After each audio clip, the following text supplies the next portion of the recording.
নমস্কাৰ ছাত্ৰ ছাত্ৰীসকল বিকাশ এডুকেশ্যন চেনেল সকলোকে আকৌ এবাৰ পুনৰ স্বাগতম জনাইছোঁ। আজি এইটো ভিডিঅ'তে আলোচনা কৰিম অসম জাতীয় বিদ্যালয় ক্লাছ 6ৰ বিজ্ঞানৰ পাঠ নং 17 বৰষুণ মেঘ কুঁৱলী আৰু নিয়ৰ ইয়াৰ আজি প্ৰশ্নোত্তৰখিনি গোটেইখিনি আজি আলোচনা কৰিম।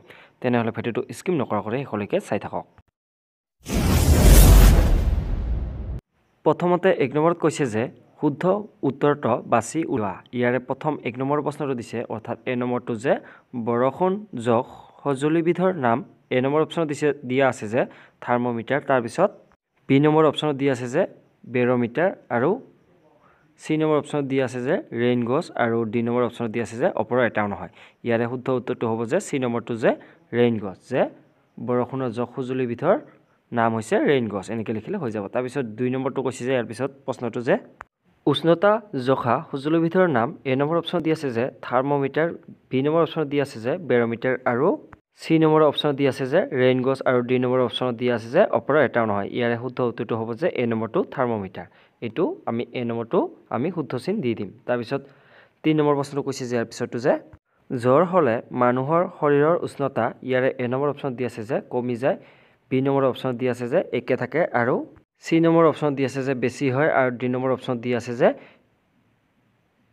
এবাৰ কমে আৰু এবাৰ বাঢ়ে। ইয়াৰে শুদ্ধটো হ'ব যে চি নম্বৰটো বেছি হয়। তাৰপিছত 4 নম্বৰ প্ৰশ্নটো কৈছে যে ইয়াৰ পিছতো যে আমাৰ শৰীৰতকৈ অধিক তপত হৈ থকা বস্তু এটা হাতেৰে চুলে আমি। এ নম্বৰ অপশ্যনত দি আছে যে ঠাণ্ডা অনুভৱ কৰোঁ আৰু বি নম্বৰ অপশ্যনত দি আছে যে গৰম অনুভৱ কৰোঁ আৰু চি নম্বৰ অপশ্যনত দি আছে ঠাণ্ডা বা গৰম একো অনুভৱ নকৰোঁ আৰু ডি নম্বৰ অপশ্যনত দি আছে যে ওপৰৰ এটা নহয়। ইয়াৰে শুদ্ধ উত্তৰটো হ'ব যে বি নম্বৰটো যে গৰম অনুভৱ কৰোঁ, এনেকৈ লিখিলে হৈ যাব। তাৰপিছত প্ৰশ্নটো কৈছে যে ইয়াৰ পিছতো যে 5 নম্বৰটো যে তাপ পালে বস্তুৰ উষ্ণতা। এ নম্বৰ অপশ্যনত দি আছে যে বাঢ়ে, বি নম্বৰ অপশ্যনত দি আছে কমে আৰু চি নম্বৰ অপশ্যনত দি আছে একে থাকে আৰু ডি নম্বৰ অপশ্যনত দি আছে যে কেতিয়াবা বাঢ়ে আৰু কেতিয়াবা কমে। ইয়াৰে শুদ্ধ উত্তৰটো হ'ব যে এ নম্বৰটো বাঢ়ে, এনেকৈ লিখিলে হৈ যাব। তাৰপিছতো দি আছে যে ইয়াৰ পিছত 6 নম্বৰটো যে তাপ।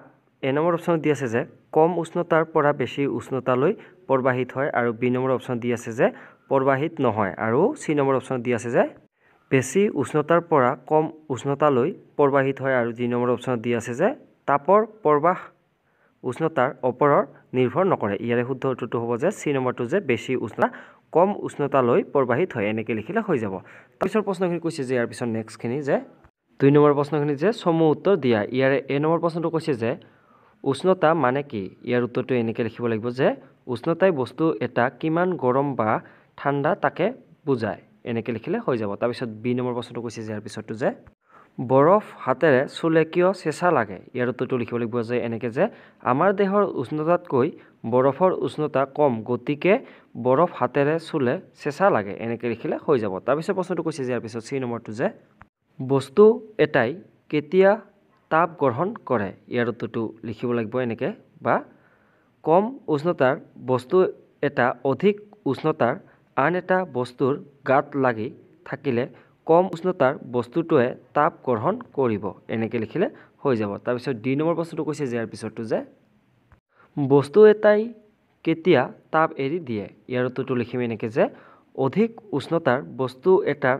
লগত কম উষ্ণতা বস্তু এটা ৰখা হয়, তেতিয়া বেছি উষ্ণতাৰ পৰা কম উষ্ণতালৈ তাপ প্ৰবাহিত হয় আৰু অধিক উষ্ণতাৰ বস্তুটোৱে তাপ এৰি দিয়ে, এনেকৈ লিখিলে হৈ যাব। তাৰপিছত ই নম্বৰ প্ৰশ্নটো কৈছে যে ইয়াৰ পিছতো যে পানীৰ অৱস্থা কেইটা আৰু কি কি। ইয়াৰ উত্তৰটো লিখিব লাগিব যে পানীৰ অৱস্থা 3টা, সেইকেইটা হ'ল 1 নম্বৰত লিখিম যে অৰ্থাৎ এ নম্বৰ দি লিখিম যে আমি কঠিন অৱস্থা, তাৰপিছত 2 নম্বৰত লিখিম জুলীয়া অৱস্থা আৰু 3 নম্বৰত লিখিম গেছীয় অৱস্থা। এই 3টা লিখি দিলে হৈ যাব। তাৰপিছত প্ৰশ্নটো কৈছে যে ইয়াৰ পিছতো যে এফ নম্বৰৰ প্ৰশ্নটো যে ডাৱৰ কি বস্তু। ইয়াৰ উত্তৰটো লিখিব লাগিব এনেকৈ যে ভূপৃষ্ঠৰ পৰা বহু ওপৰলৈ বায়ু আছে, বায়ুমণ্ডলৰ উপৰিভাগ চেঁচা, এনে চেঁচা বায়ুৰ মাজত ওপৰলৈ উঠি অহা জলীয় বাষ্প পানীৰ ক্ষুদ্ৰ ক্ষুদ্ৰ কণাত পৰিণত হয়। এই কণাবোৰ বায়ুত থকা ধূলি কণাক সাৰথি কৰি ওপঙি থাকে, এইবোৰকে মেঘ বা ডাৱৰ বুলি কওঁ, এনেকৈ বা এইখিনি লিখিলে হৈ যাব। তাৰপিছত প্ৰশ্নটো কৈছে যে ইয়াৰ পিছত জি নম্বৰটো যে নিয়ৰ কি। ইয়াৰ উত্তৰটো লিখিব লাগিব এনেকৈ যে শীতকালি বায়ুমণ্ডল চেঁচা হৈ পৰিলে গছ বনকে ধৰি আমাৰ চৌপাশৰ সকলো বস্তুৱেই চেঁচা হৈ পৰে। তেতিয়া বায়ুত থকা জলীয় বাষ্পই গছৰ পাত, ঘাঁহ-বন বা টিনপাতৰ ছালিত ঘনীভূত হৈ পানীৰ সৰু সৰু টোপালৰ সৃষ্টি কৰে। পানীৰ এই টোপালবোৰকে আমি নিয়ৰ বুলি কওঁ। এনেকৈ লিখিলে হৈ যাব। তাৰপিছত প্ৰশ্নটো কৈছে যে ইয়াৰ পিছৰটো যে H নম্বৰটো যে বাষ্পীভৱন মানে কি? ইয়াৰ উত্তৰটো লিখিম যে এনেকৈ প্ৰাকৃতিকভাৱে পানী বাষ্পত পৰিণত হোৱাকে বাষ্পীভৱন বোলে। এনেকৈ লিখিলে হৈ যাব। তাৰপিছত ইয়াৰ পিছত I নম্বৰ প্ৰশ্নটো কৈছে যে বাষ্পীকৰণ আৰু বাষ্পীভৱনৰ মাজত পাৰ্থক্য কি? ইয়াৰ উত্তৰটো লিখিম এনেকৈ যে বাষ্পীভৱনত পানী প্ৰাকৃতিকভাৱে বাষ্পত পৰিণত হয় আৰু বাষ্পীকৰণত পানী তাপ যোগান ধৰি কম সময়ত বাষ্পত পৰিণত কৰা হয়। এনেকৈ লিখিলে হৈ যাব। তাৰপিছত প্ৰশ্নটো কৈছে যে ইয়াৰ পিছৰটো যে J নম্বৰটো যে কি উপায়েৰে আমি তাপ পাব পাৰোঁ লিখা। ইয়াৰ উত্তৰটো লিখিব লাগিব এনেকৈ যে তাপৰ প্ৰধান উৎস সূৰ্য। ৰ'দত থকা যিকোনো বস্তু এটা গৰম হৈ পৰে। তাৰ উপৰিও কাঠ বা কয়লা আদি পুৰিলেও তাপ উৎপন্ন হয়। প্ৰাকৃতিক গেছ আৰু বৈদ্যুতিক হিটাৰ পৰাও তাপ পোৱা যায়। এনেকৈ বা এইখিনি লিখিলে হৈ যাব। 3 নম্বৰ প্ৰশ্নখিনি কৈছে যে 2টা বা 3টা বাক্যত উত্তৰ লিখা। ইয়াৰে A নম্বৰ প্ৰশ্নটো কৈছে যে বায়ুত যে জলীয় বাষ্প থাকে সেয়া কেনেদৰে গম পাব পাৰি। ইয়াৰ উত্তৰটো লিখিব লাগিব এনেকৈ যে বায়ুত যে জলীয় বাষ্প থাকে তাক প্ৰমাণ কৰিবলৈ সহজ উপায় হ'ল এটা গিলাচত বৰফ কেইটুকুৰামান ভৰাই লোৱা। অলপ সময়ৰ পাছত দেখিম যে গিলাচৰ চাৰিওফালে পানীৰ টোপাল দেখা যাব। বায়ুত থকা জলীয় বাষ্প ঠাণ্ডা গিলাচত লাগি পানীৰ টোপাললৈ পৰিণত হৈছে। এনেকৈ বা এইখিনি লিখিলে হৈ যাব। তাৰপিছত প্ৰশ্নটো কৈছে যে ইয়াৰ পিছত B নম্বৰটো যে গিলাচ পানীত বৰফ এটুকুৰা পেলাই দিলে গিলাচটোৰ বাহিৰ ফালে পানীৰ কণিকাৰ সৃষ্টি হয় কিয়? ইয়াৰ উত্তৰটো লিখিব লাগিব যে এনেকৈ যে গিলাচ পানীত বৰফ এটুকুৰা পেলাই দিলে গিলাচটোৰ বাহিৰ ফালে পানীৰ কণিকাৰ সৃষ্টি হয়। তাৰপিছত C নম্বৰ প্ৰশ্নটো কৈছে যে বৰফ এটুকুৰা মুখত দিলে কমি যায় কিয়? ইয়াৰ উত্তৰটো লিখিব লাগিব এনেকৈ যে বৰফ 0 ডিগ্ৰী 0 ডিগ্ৰী চেলছিয়াছ তাপ পালেও গলি যায়। গতিকে মুখত দিয়াৰ লগে লগে বৰফ টুকুৰাই কোনো নিৰ্দিষ্ট পৰিমাণৰ তাপ পায়। সেইবাবে বৰফ টুকুৰা কমি যায়। এনেকৈ লিখিলে হৈ যাব। তাৰপিছত প্ৰশ্নটো কৈছে যে ইয়াৰ পিছৰটো যে 9 নম্বৰ প্ৰশ্নটো যে ঘনীভৱন মানে কি? ঘনীভৱনৰ ফলত সৃষ্টি হোৱা 3বিধ বস্তুৰ নাম লিখা। ইয়াৰ উত্তৰটো লিখিম এনেকৈ যে জলীয় বাষ্পৰ ক্ষুদ্ৰ ক্ষুদ্ৰ কণিকাবোৰ লগ হৈ পানীৰ টোপাল বান্ধে। ইয়াকে ঘনীভৱন বোলে। ঘনীভৱনৰ ফলত সৃষ্টি হোৱা 3বিধ বস্তু হ'ল মেঘ, নিয়ৰ আৰু বৰফ। এই 3বিধৰ নাম লিখি দিলে হৈ যাব।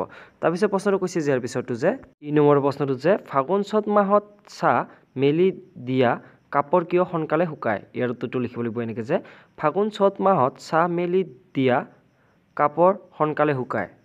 কাৰণ সেই সময়ত সূৰ্য আৰু পৃথিৱীৰ মাজত দূৰত্ব যথেষ্ট কম হয়।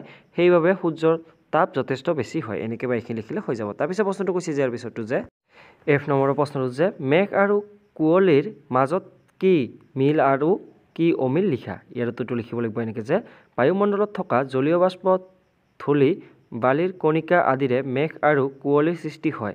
ইহঁতৰ সৃষ্টি একেধৰণৰে হয়, কিন্তু মেঘবোৰ আকাশত থাকে আৰু কুঁৱলীবোৰ ধৰাপৃষ্ঠত থাকে। এনেকৈ বা এইখিনি লিখিলে হৈ যাব। তাৰপিছত প্ৰশ্নটো কৈছে যে ইয়াৰ পিছৰটো যে 2 নম্বৰ প্ৰশ্নটো যে কুঁৱলী আৰু নিয়ৰৰ মাজত কি মিল আৰু কি অমিল লিখা। ইয়াৰ উত্তৰটো লিখিম এনেকৈ যে কুঁৱলী আৰু নিয়ৰৰ স্থান একে, অৰ্থাৎ দুয়োটাই ধৰাপৃষ্ঠত থাকে আৰু ইহঁতৰ গঠন প্ৰক্ৰিয়া একে। এনেকৈ বা এইখিনি লিখিলে হৈ যাব। তাৰপিছত 4 নম্বৰ প্ৰশ্নটো কৈছে যে ইয়াৰ পিছৰটো যে মেঘ কেনেদৰে সৃষ্টি হয় 5-6টা বাক্যত উত্তৰ দিয়া।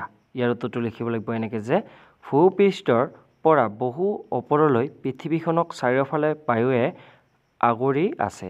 বায়ুমণ্ডলৰ উপৰিভাগ অতি চেঁচা।